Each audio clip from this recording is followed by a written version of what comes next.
Rape के बाद जीभ काट दी गई, कपड़े फाड़ दिए गए, इतना गहरा जख्म दिया गया कि सुनकर किसी की भी रूह कांप जाए।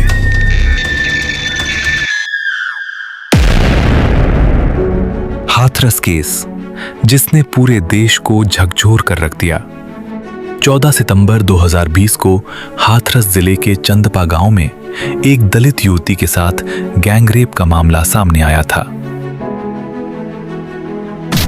युवती के साथ कथित तौर पर गैंगरेप उस वक्त हुआ था जब वो गांव में ही अपने खेत में अपनी मां के साथ घास काटने गई थी।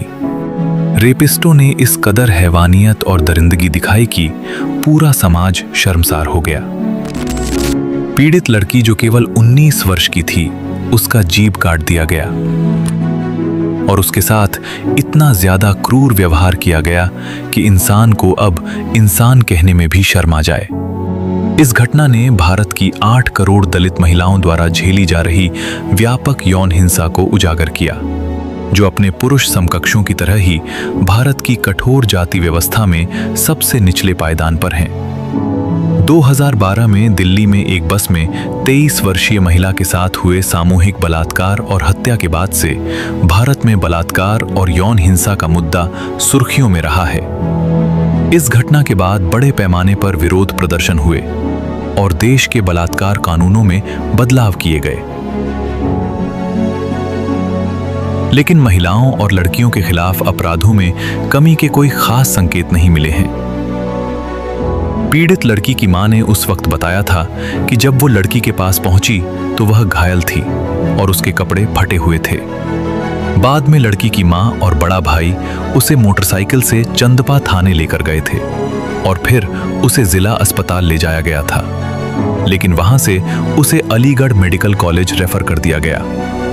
पीड़िता ने मजिस्ट्रेट के सामने पूरक बयान दिए।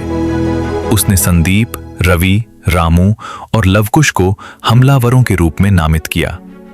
उसने उन पर यौन उत्पीड़न का आरोप लगाया और पुलिस ने उन चारों पर सामूहिक बलात्कार और हत्या का आरोप लगाया।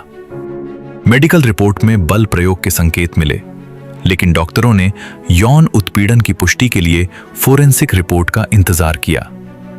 यौन उत्पीड़न की पुष्टि के लिए सबसे पहला स्वैब टेस्ट किया गया, लेकिन ध्यान देने वाली बात यह है कि यह टेस्ट 1 सप्ताह बाद किया गया था, इसलिए शुक्राणु के अंश से संबंधित कोई भी सबूत मिलना लगभग असंभव था।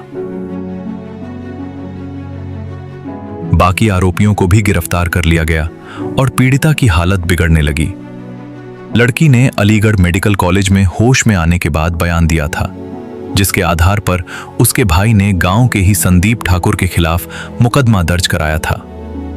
बाद में 3 अन्य लोगों को भी अभियुक्त बनाया गया और चारों को गिरफ्तार करके जेल भेज दिया गया था। इस बीच पीड़ित लड़की की हालत खराब होने पर दिल्ली के सफदरजंग अस्पताल में भर्ती कराया गया, जहां 29 सितंबर को इलाज के दौरान उसकी मौत हो गई।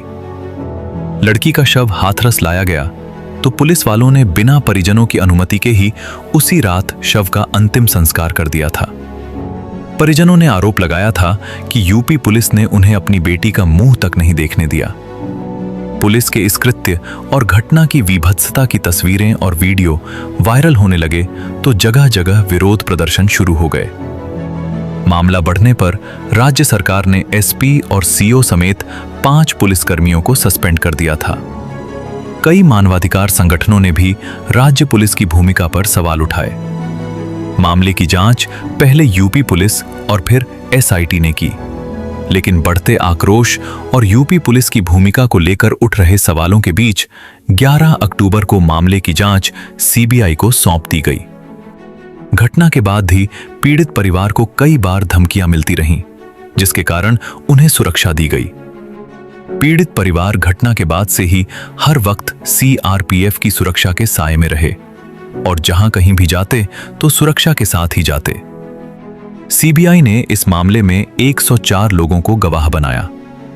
करीब 3 महीने की जांच के बाद सीबीआई ने 18 दिसंबर 2020 को चारों अभियुक्तों के खिलाफ चार्जशीट कोर्ट में दाखिल की। सीबीआई ने 22 सितंबर को मौत से पहले पीड़ित के आखिरी बयान को आधार बनाकर करीब 2000 पेज की चार्जशीट दाखिल की थी, जिसमें कहा गया था कि चारों अभियुक्तों ने हत्या करने से पहले पीड़ित से गैंगरेप किया था। पीड़िता पक्ष के वकील ने बताया कि कोर्ट ने गैंगरेप की बात को कैसे खारिज कर दिया और पीड़िता के द्वारा दिए गए बयान को झूठा ठहरा दिया, जिसमें 3 आरोपी को रिहा कर दिया गया।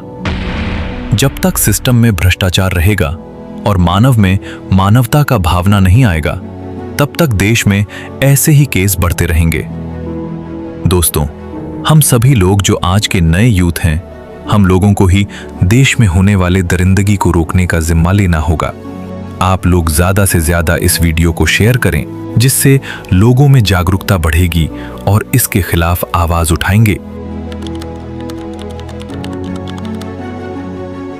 मिलते हैं नेक्स्ट वीडियो में। तब के लिए अपना ख्याल रखें और आसपास के वातावरण का भी ख्याल रखें। जय हिंद।